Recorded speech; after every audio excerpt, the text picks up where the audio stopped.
Hello बच्चों, I am Pulkesh, मैं physics mentor. आज हम EMW का पार्ट नंबर 5 उसमें क्या पढ़ने वाले हैं, प्रीवियस ईयर प्रश्न के बारे में पढ़ने वाले हैं। 4 वीडियोस नहीं देखी तो जाकर ज़रूर देखिए, उसके बिना बिल्कुल भी फील नहीं आने वाला। चलिए शुरू करते हैं, इसको करते हैं नीचे, इसको करते हैं कहाँ, कहीं नहीं, थोड़ा छोटा कर दें। चलो पहले पढ़ते हैं। एक कैपेसिटर है जिसकी कैपेसिटेंस C है, is connected across an AC source of voltage V given by V equals to V naught sin omega t. The displacement current between the plates of capacitor would given by। अच्छा, displacement current की form लिखूं तो ID बराबर में capacitance की form में लिखना चाह रहा हूँ C dV अपॉन dt की बात करना चाहता है। सही चर्चा है। V की वैल्यू हमें बना के दी है V not sine omega T, C d upon dt V not sine omega T.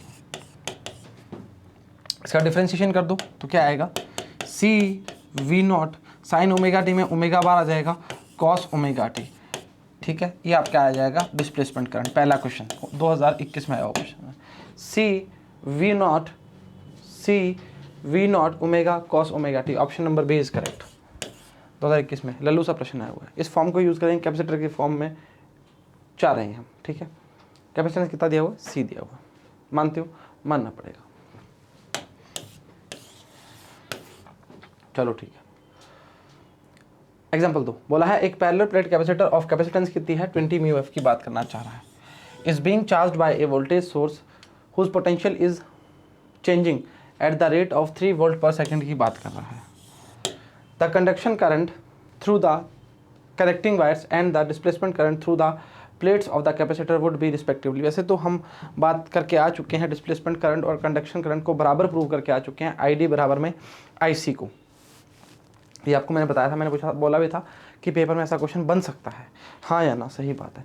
अच्छा, एक पैरेलल प्लेट कैपेसिटर है जिसका कैपेसिटेंस कितना दिया है 20 μF की बात करना चाह रहा है। चलो काम पे लगना स्टार्ट करते हैं। अच्छा, पहले कैपेसिटर की फॉर्म को यूज़ करना स्टार्ट करते हैं। Q इक्वल्स टू क्या होता है, CV होता है। सही, किसी कैपेसिटर के लिए चार्ज अगर Q हो और कैपेसिटेंस C हो और वोल्टेज क्या हो, V हो। सही चर्चा है। चलो ठीक है, आ जाओ। अब डिस्प्लेसमेंट करंट की फॉर्म में काम करना स्टार्ट करना है तो क्या करेंगे, dQ upon dt C dV upon dt की बात करना प्रारंभ करें। सही चर्चा है, वाकिफ हो। अच्छा, इस फॉर्म को हम क्या बोल सकते हैं, क्या बोल सकते हैं, डिस्प्लेसमेंट करंट, मतलब ID की बात करना प्रारंभ कर सकते हैं। और इस फॉर्म को क्या बोलते हैं, IC की बात कर सकते हैं। मतलब ये बात तो श्योर होगी कि IC और ID बराबर हैं, हाँ या ना। सही चर्चा है। अब कुछ भी नहीं है, वैल्यू पुट करनी और आंसर आ जाना है। C की वैल्यू कितनी है 20। चेक करो जी, सारे आंसर जो दिए हैं μA में दिए हुए हैं। 20 पुट करी, dV अपॉन dt की बात करना चाहें तो इसने बोला गया है, साफ साफ बोला गया है कि voltage source whose potential changing 3 volt per second की बात करें, मतलब dV अपॉन dt की वैल्यू कितनी दी है 3, मतलब 60 μF की बात करना चाह रहा है, सॉरी करंट की बात कर रहा है, 60 μA की बात करना चाह रहा है। और हम दोनों प्रूव करके आ चुके हैं, दोनों वैल्यू क्या हैं, बराबर हैं, मतलब दोनों वैल्यू क्या आएंगी, बराबर आएंगी। ऑप्शन नंबर 19 में है, वापस बोलता हूँ। वैसे तो हम प्रूव करके आ चुके हैं कि IC बराबर में ID होता है, पर क्वेश्चन में बना के दिया है वोल्ट पर सेकेंड की बात करना चाह रहा है, मतलब 3 वैल्यू गिवन है, dV अपॉन dt की वैल्यू गिवन है, हाँ या ना। C की वैल्यू कितनी है 20 है। सारे आंसर जो आ रहे हैं म्यू में ही आ रहे हैं, कोई दिक्कत नहीं है, तो हमें चेंज करने की आवश्यकता नहीं। 6 में -6 में क्यों चेंज करोगे। अच्छा, Q इक्वल्स टू CV होता है कैपेसिटर के लिए, dQ अपॉन dt बराबर C dV अपॉन dt की बात करते हैं। इस पार्ट को हम क्या बोलते हैं, डिस्प्लेसमेंट करंट, पहले पढ़ के आ चुके हैं। इसको हम क्या बोलते हैं, कंडक्शन करंट की बात करना स्टार्ट करते हैं, जो नॉर्मली हम पढ़ते हैं। वैल्यू पुट करने के बाद 60 μA आता है, जो कि दोनों के बराबर है, और दोनों के बराबर है। Option number C is correct. 2020 में 19 में आया क्वेश्चन, ऑप्शन नंबर सी। इसमें क्या देखना है, कुछ देखने की आवश्यकता तो है नहीं, ये वोल्ट पर सेकंड की बात करना चाह रहा है। एग्जाम्पल 3, एक 100 ओम रेजिस्टेंस है, एक कैपेसिटर है 100 ओम रिएक्टेंस का। ओके, वैसे तो आपको करने की आवश्यकता ही नहीं, मतलब सोचने की आवश्यकता नहीं होनी चाहिए। ऐसे फॉर्म में जिसमें कैपेसिटर, रिएक्टेंस, इंडक्टेंस की वैल्यू पूछते हैं तो हम एक फॉर्म यूज़ करते हैं, तुम जानते हो क्या होती है, Z बराबर में इंपीडेंस की बात करते हैं, R² प्लस XL की स्क्वायर या XL की बात करना स्टार्ट करते हैं। अगर L दिया हो तो ठीक है, नहीं तो XC को यूज़ कर लेते हैं। Connected in series across a 220 volt source when the capacitor is 50% charge मतलब 50% चार्ज हो चुका है, peak value of displacement current क्या होगा। एक बात समझिए जी, पहले तो आपको इम्पीडेंस की वैल्यू चाहिए होगी, मतलब हमें जो ईएमएफ और इम्पीडेंस में फॉर्म में पूछा है उसका काम करना स्टार्ट करना है। आ जाओ, ये क्या हुआ, Z की बात करते हैं तो क्या होता है R² प्लस XC², क्योंकि XL की वैल्यू तो है ही नहीं, रिएक्टेंस दिया हुआ है कैपेसिटर का, तो वैल्यू कितनी आएगी बेटा 100 का स्क्वायर प्लस 100 का स्क्वायर, कितना आएगा, ऐसा करो 100√2 आ जाएगा, नहीं मतलब मैं कुछ और बोलने वाला था, 100 बार आ जाएगा, 100√2 आ जाएगा। यहाँ तक कोई दिक्कत नहीं होनी चाहिए, आंसर सही आना चाहिए।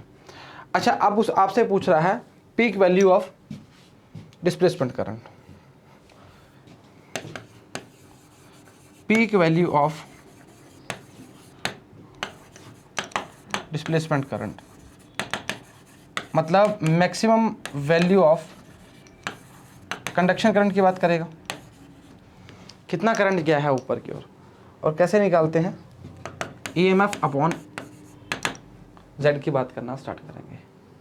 सही है, कितना है 220 है, अपॉन में कितना है 100√2 है, मर गया, ये कितना आएगा 5 आएगा 11 आएगा, हाँ सही है, तो वैल्यू आएगी 11/5√2। सही चर्चा है, वाकिफ हो, मानते हो, मानना पड़ेगा। और वैल्यू कितनी आएगी 2 1.414 5 2.2 की बात करना स्टार्ट करेगा। ऑप्शन नंबर 16 में आया हुआ ए ऑप्शन है। वापस बोलो, देख भाई मैक्सिमम जो कंडक्शन करंट होगा वही पीक वैल्यू ऑफ करंट होगा, मतलब पीक वैल्यू ऑफ क्या होगा डिस्प्लेसमेंट करंट होगा, समझते हो ना, क्योंकि हम जानते हैं डिस्प्लेसमेंट करंट और आईडी की वैल्यू बिल्कुल बराबर होती है, और जितना करंट कंडक्शन का जाएगा वही पीक वैल्यू दिखाएगा। अरे होता क्या है जी, होता ये है जी, आई इक्वल टू क्या होता है I0 sin ओमेगा टी की बात करना स्टार्ट करते हैं, this is the peak current, option number ए। अरे छोटा हो गया था, माफ़ी चाहते हैं इसके लिए, ठीक है, हाँ वही है, सही में बात है। चौथा, for a plane electromagnetic waves propagation in x direction which one of the following combination gives the correct possible direction of electric field and magnetic field respectively. आ जाओ जी, जो EMW है वो x डायरेक्शन की बात करना चाह रहा है। अच्छा, आप जानते हैं E और B जो होते हैं they are mutually perpendicular to each other होते हैं। अगर मैं डॉट प्रोडक्ट की बात करता हूं तो मतलब E डॉट B की बात करोगे तो वैल्यू क्या आएगी 0 आएगी, cos 90, बिकॉज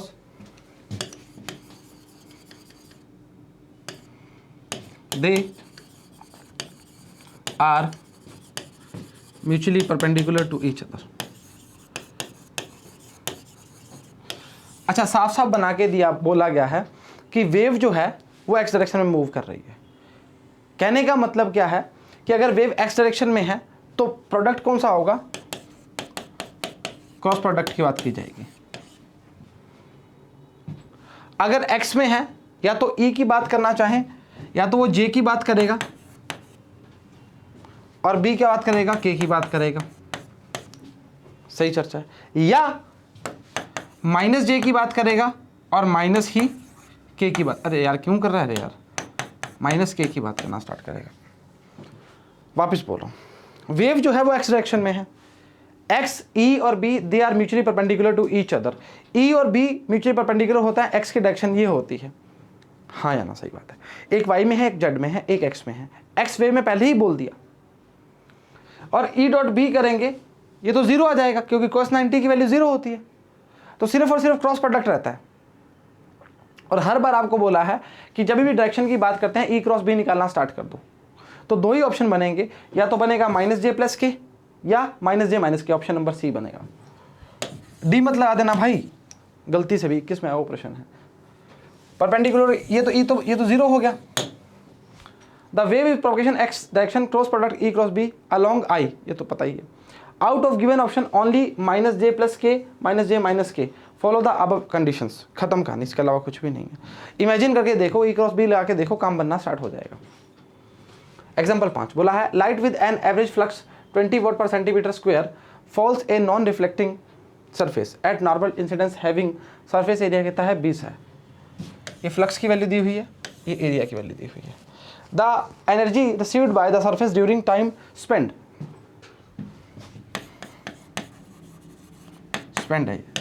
है फॉर 1 मिनट। क्वेश्चन वापस पढ़ो। एनर्जी रिसीव्ड की बात करना चाह रहा है, ई की बात करना चाह रहा है, किसी भी सरफेस की बात करना चाह रहा है, उस सरफेस पे क्या किया है, वैल्यू गिरी है।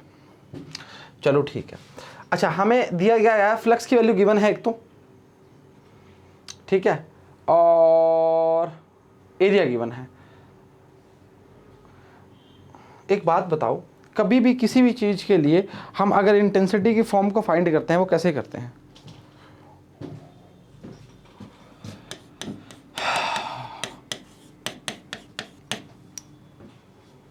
Energy per unit area of time की बात करना स्टार्ट करते हैं। याद करो, हमने एक सिलेंडर माना था, सिलेंडर में से इलेक्ट्रोमैग्नेटिक वेव्स निकालनी स्टार्ट करी थी, उसके लिए फॉर्म पुट करी थी, याद होना चाहिए। अच्छा, आई इंटू ए इंटू टी की बात करेंगे बराबर यू की बात करेंगे।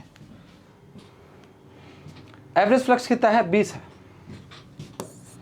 एरिया कितना है 20 है, और टाइम कितना है 60 सेकंड है। 10 की पावर -4 से मल्टीप्लाई कर दो। यार सारा काम मीटर में आ रहा है, सेंटीमीटर में आ रहा है, तो इसको सीधा पुड़ा रहने दो ना। हाँ ठीक है, कोई दिक्कत नहीं है, इसको मत करो। हाँ सही है। कितना आएगा? 2 दूनी 4, 6 चौक 24, 24 3000, मतलब 24 × 10 की पावर 3 जूल की बात करेगा क्या? Option number C is correct. 6 दूनी 12, 12 24, सही है, option number C. Energy received by 1 minute intensity area into time कितनी है? 20, 20 1 60 सेंटर जूल की बात करना, ऑप्शन नंबर सी। आपको मैंने याद करो एक सिलेंडर बना के दिखाया था, इस सिलेंडर से मैंने इलेक्ट्रोमैग्नेटिक वेव्स पर प्रकार निकाली थी, और मैंने बोला था आपको कि इस एरिया के लिए यहाँ टाइम 0 है और यहाँ टाइम t है। याद करो वो बात पुरानी। सर पुरानी बातें हैं, भूल जाते हैं, ठीक है चलो, सी ऑप्शन। अगला question, the ratio of contribution made by electric field and magnetic field components to intensity of an electromagnetic waves. याद करो वो पुरानी बात, 3rd लेक्चर की बात है, जब मैंने बोला था ई और बी का कंट्रीब्यूशन बिल्कुल सेम रहता है एनर्जी के लिए। जितना ई की बात करोगे उतना ही बी की बात करोगे। कहने का मतलब अगर यू ई और यू बी की बात करना चाहोगे तो वो आएगा 1/1, मतलब सेम की बात करना चाहेगा। C/C करो तो भी एक ही आएगा, ऑप्शन नंबर बी। अरे भाई मुंह जुबानी सवाल होने वाले हैं, अगर आपने वीडियोस देखे हैं तो इस चीज़ की गारंटी लेता हूँ। ऐसा कोई भी सवाल नहीं है, ऐसा कोई भी क्वेश्चन नहीं है जिसमें आपको परेशानी हो। आप बताओ, मैंने आपको ई और बी के बारे में बताया नहीं था? मैंने आपको बोला नहीं था कि बेटा जितना ई लेता है उतना बी लेता है? Energy density of electric field, energy density of magnetic field बताया था, फॉर्म बताई थी, उन दोनों फॉर्म को प्रूव किया था, एवरेज की फॉर्म बताई थी। याद करो, क्या दिक्कत कर रहे हो? ये देखो किस में आया हुआ, ये 20 में आया हुआ क्वेश्चन। देखो यार क्या 4 नंबर का क्वेश्चन, लल्लू सा क्वेश्चन है। एग्जाम्पल 7 बोला है, for a transparent medium relative permeability and permittivity mu R and epsilon R 1 और 1.44 respectively, the velocity of light this medium would भी पूछा है। अच्छा एक बात बताओ, सेकंड जो लेक्चर पढ़ा था हमने, उसमें लास्ट में पढ़ा था हमने क्या, अगर मैं बोलूं, यहाँ लिख के दे रहा हूँ तुम्हें, अगर एप्सिलॉन नॉट की वैल्यू क्या आएगी, एप्सिलॉन की वैल्यू सॉरी किसी मीडियम के रिस्पेक्ट में तो ये आएगी, और म्यू के रिस्पेक्ट में क्या आएगी, ये आएगी। इसकी वैल्यू हमें गिवन है कितनी, और इसकी कितनी है 1 गिवन है। अगर मैं वेलोसिटी की फॉर्म लिखता हूं तो हम क्या लिखते हैं, v = 1/, हाँ या ना, इसको c की फॉर्म में चेंज करेंगे, वैल्यू पुट करो, क्या आएगा, epsilon not r mu naught r। ये दोनों पार्ट क्या बन जाएंगे, c की फॉर्म बन जाएंगे, c/μr एप्सिलॉन नॉट r। सही चर्चा। तो हम क्या बोलेंगे, 3 इंटू 10 की पावर 8 रूट में 1.44 इंटू 1, ये बटा भी है इसके, काट पीट के जो वैल्यू आएगी वो आएगी 2.5 10 की power 8। Option number A is correct. 2 question किए थे, 2 टाइप किए थे इसके, एक टाइप किया था सी की फॉर्म में, एक टाइप किया था वी की फॉर्म में। वी की फॉर्म से हमने सी की फॉर्म बनाई है, सही चर्चा है। 2.5 10 की पावर, ऑप्शन नंबर ए चेक कर सकते हैं।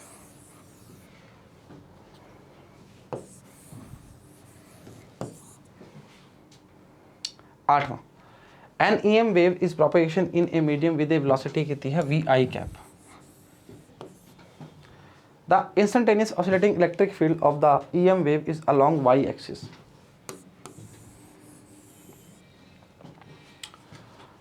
Then the direction of oscillating magnetic field, the EM waves will be along। अच्छा एक बात बताओ, जब भी डायरेक्शन की नॉलेज की बात चली है तब हमने किसकी बात करी है, E क्रॉस B की। चलो ठीक है। अगर मैं बोलूं I कैप बराबर में J cap cross K cap,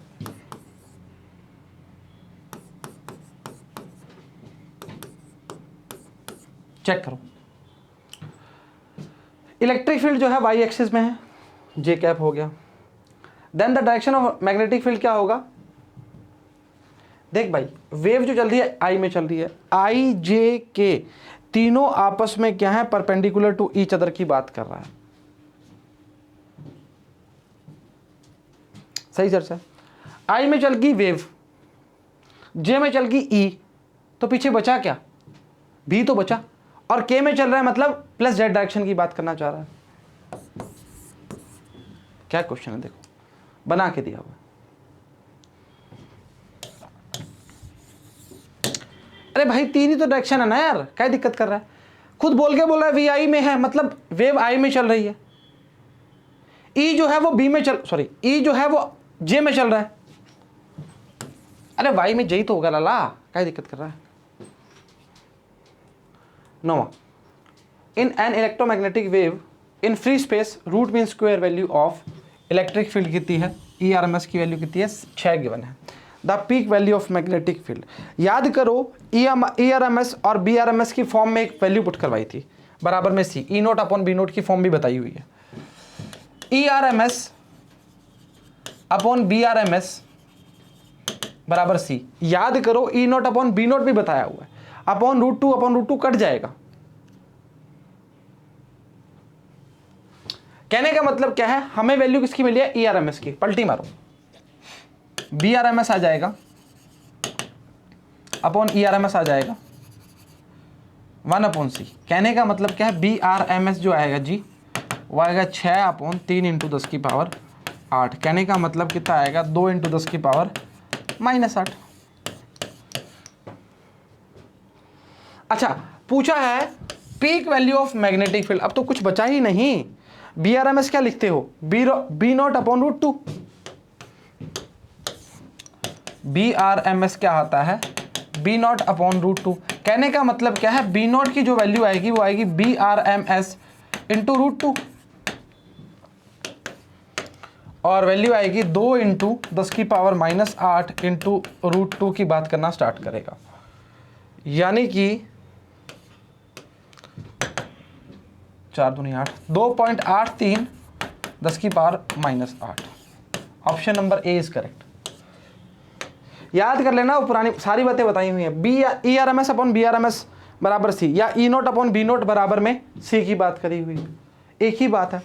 इस वैल्यू को पुट किया, आंसर है 2 10 की power -8। B R M S पूछा है, सॉरी बी नोट पूछा है, B R M S into root 2 की बात करेंगे। सेम चर्चा ई नोट में करते हैं और सेम चर्चा आई नोट में भी करते हैं। ऑप्शन नंबर ए हमारा कितना है, ए ही है भाई।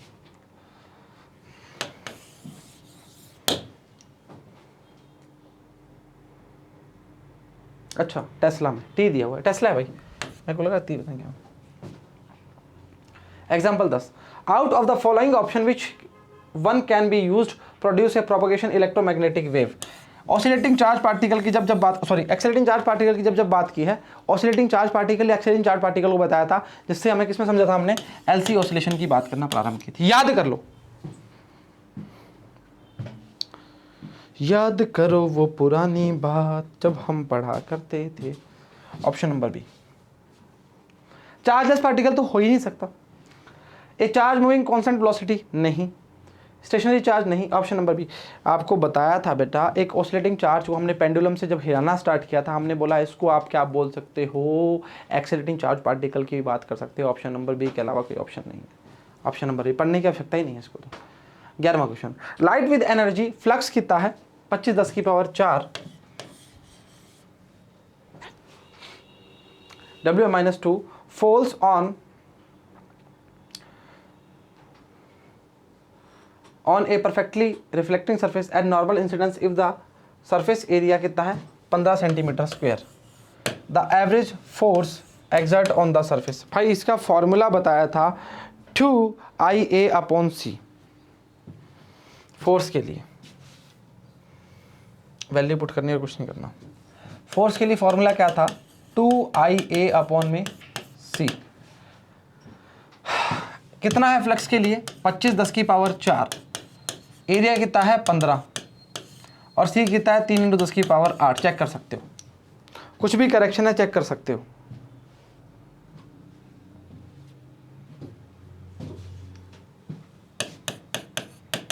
माफी चाहते हैं।